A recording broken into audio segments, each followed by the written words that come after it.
Yes, welcome everyone. Cannabis News. I'm your host, Joe Klare. It's February 7th, 2020. The show, as always, is presented to you by the Marijuana Times.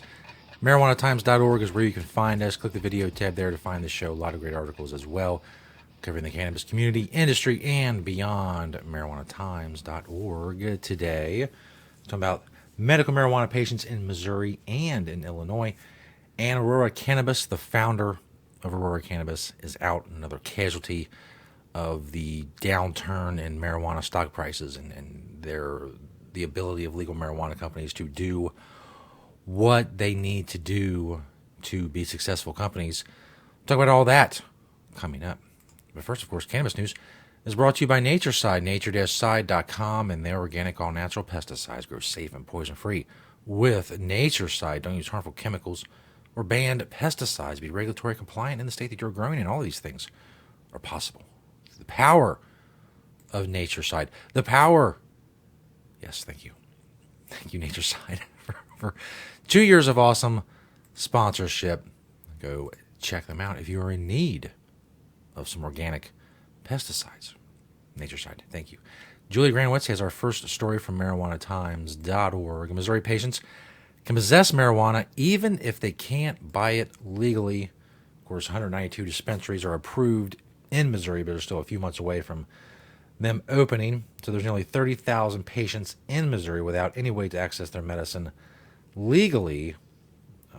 Spokeswoman Tracy Panis for the department is overseeing the medical marijuana rollout, said if individuals are in possession of marijuana and possess a valid and legal prescription, we will uphold their constitutional rights and they will not be arrested. We will not arrest individuals based upon the assumption the marijuana was obtained illegally, even though obviously if they have it and they're in Missouri, they had to either bring it across state lines or they had to buy it illegally in Missouri. They obviously procured it in an illegal manner, but they're not going to be punished for that. As the sales portion of medical marijuana in Missouri catches up with the hey, we can legally buy it portion. Ideally, you want those two to come together at one time, but as we see in many states, that often doesn't happen. A recent letter written by Linda Frankner, who's the Department of Health and Senior Services Director of Medical Marijuana, said in quote, in part, is the opinion of DHSS that pursuant to Article 14, individuals who hold a valid medical marijuana identification card are currently authorized to possess and use medical marijuana, and the lack of a mechanism by which those individuals may legally come into possession of medical marijuana does not change their right to possess it. So that's good news in Missouri for medical marijuana patients, and common sense reigning there, which is good to see because it's, it could easily become some sort of situation where they have these marijuana patients, they have them, with marijuana, they have the contraband on them, and they obviously got it illegally, and they could, do all sorts of things and run them through the criminal justice system. But they're not going to do that. So that is a good thing. This next story is from Barron's.com. Aurora Cannabis founder Terry Booth is the marijuana bust's latest casualty. Of course, when they talk about marijuana bust, they don't mean in the common vernacular of people getting busted for marijuana, but as in the bust of companies and their stock prices over the last year or so. Convinced that Canada could surf a wave of global cannabis legalization, Terry Booth built Aurora Cannabis into one of the world's most highly valued pot producers, second only to arch rival Canopy Growth. That was a year ago. Since then, Canada's pot stocks have collapsed under a glut of unsold weed, and Aurora has announced that Booth will immediately retire as the company tries to conserve cash by laying off 500 employees. Chairman Michael Singer will fill Aurora's CEO slot until a new chief can be found. New terms from Aurora's bank lenders now require the company to become cash flow positive by the September quarter. And the stock prices for Aurora and many other companies, as we've talked about before, have been plummeting over the last year. And the problem is, look, we have these entrepreneurs, we have these guys. They've been waiting however long they've been waiting. Maybe they've been thinking about this for 20 years. Maybe they think about it for 20 minutes. It doesn't matter. They're entrepreneurs. They have access to cash. They have access to capital. And they think, hey, marijuana, that sounds interesting. It's being legalized. It's a good opportunity. It's a good opportunity without established brands already in place. So they're standing there on this road, and there's way down at the other end of the road, they can see all these cannabis consumers. We've talked about this a lot. Marijuana is a very popular product. People are waiting all over the world just to buy it, for the opportunity to buy it legally. They have their fistfuls of cash. They're ready to go.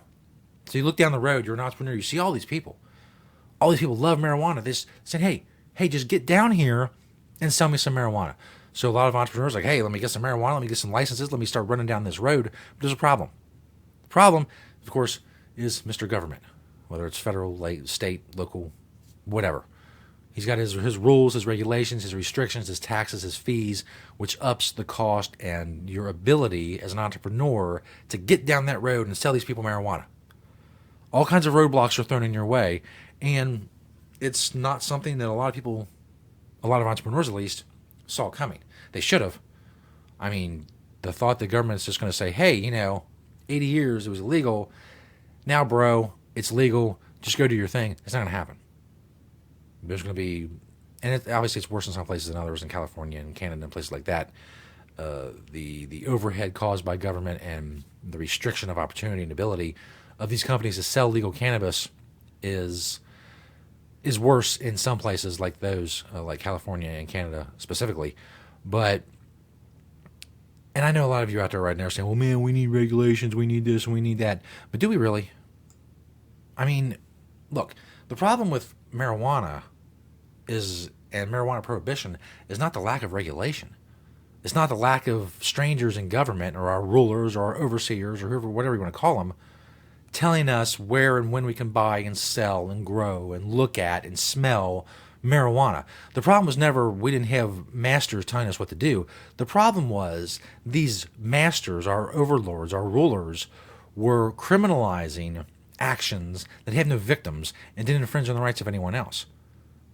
The problem with cannabis has never been, man, I wish the government would come in and tell me what I can buy and where I can buy it and how much I can buy it and what the price of it is. I need someone to tell me these things. No, I'm good. I've managed for over 20 years without anyone telling me anything about marijuana. Didn't need some old guy in the state capitol to vote on what I should be able to do and what times I should be able to do it and how much I can do at a time. None of that. I didn't need him.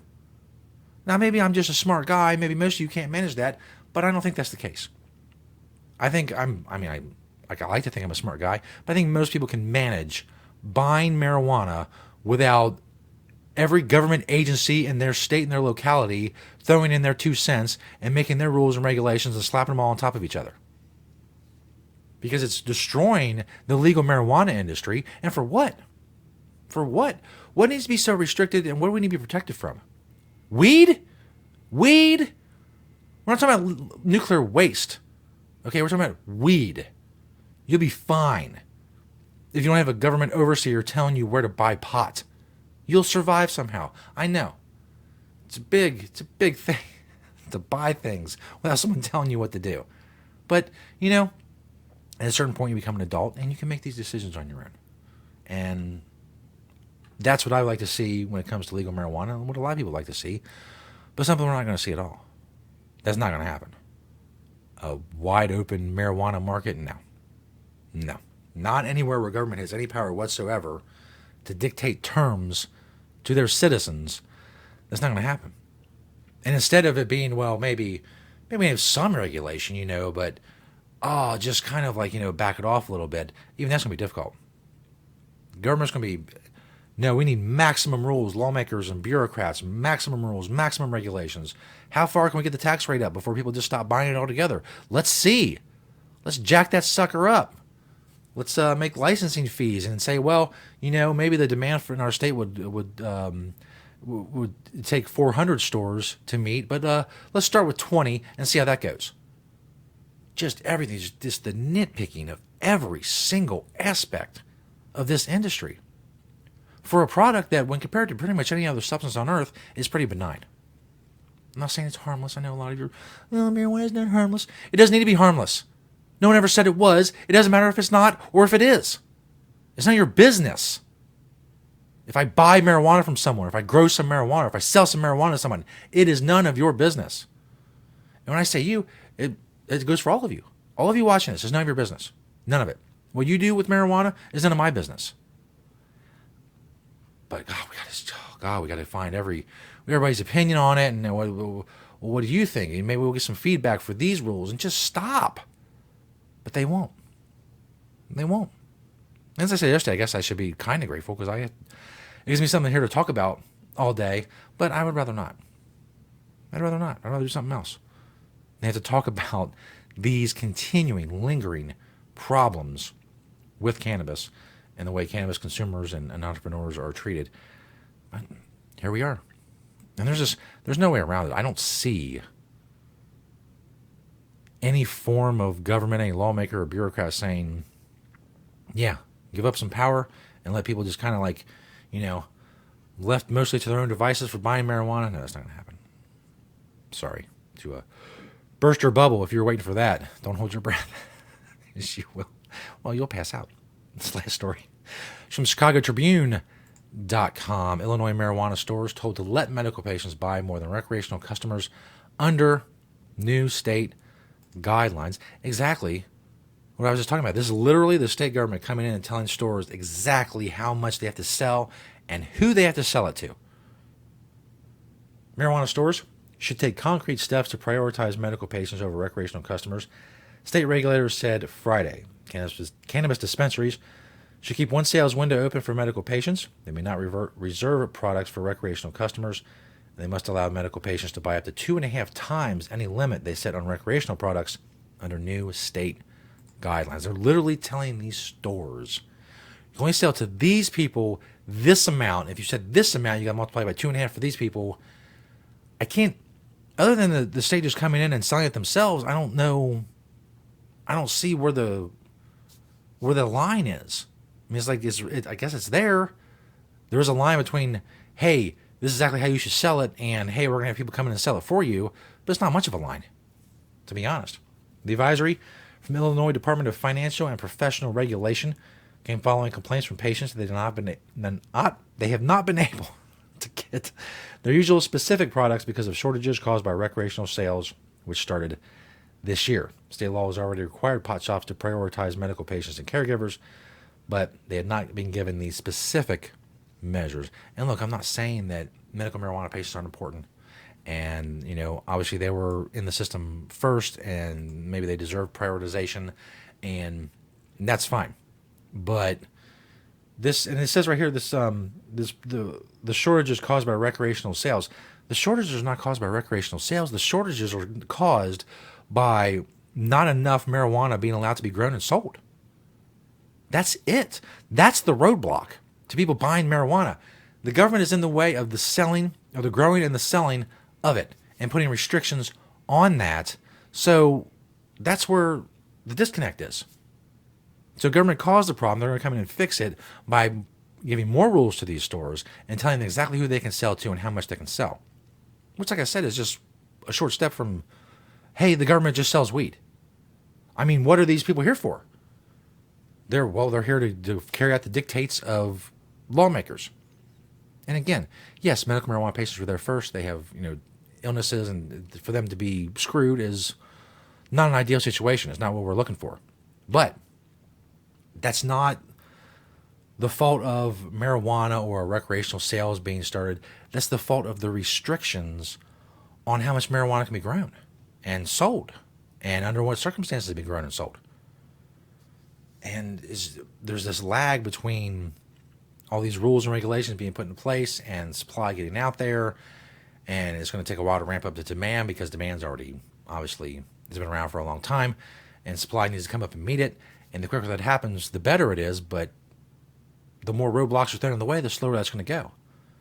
And the more it's going to cause more problems, and then the government's going to have to come in with more rules and regulations to try to fix those problems they caused in the first place, and it just snowballs until we're going to end up with a very heavily regulated industry when it comes to marijuana.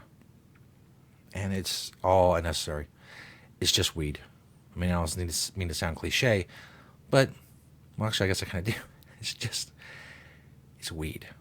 It's weed. Such a big deal is made about marijuana. It's just a plant. It's just a plant. We've all been forced to make this such a big deal out of this. Shouldn't be any kind of deal. You like marijuana? Use marijuana. You like to grow it? Grow it. You don't like it? Don't. Adults making decisions. Oh, imagine that. Imagine that. And to see that, you have to imagine, because it's not the world we live in. It's not the world we live in at all. A lot of decisions are made for us, and I'm not a fan of that, as longtime listeners and viewers of the show know. Thanks, everybody, for checking us out.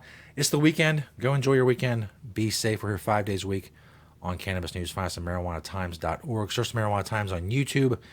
Make sure you subscribe. We're almost to 3,000 subscribers on YouTube. Thank you to Nature Side, nature-side.com, and their organic, all-natural pesticides. And thanks to all of you for watching, listening, liking, sharing, commenting, spreading the truth about cannabis with this show. Please continue to do that. And we'll see you next week right here on Cannabis News.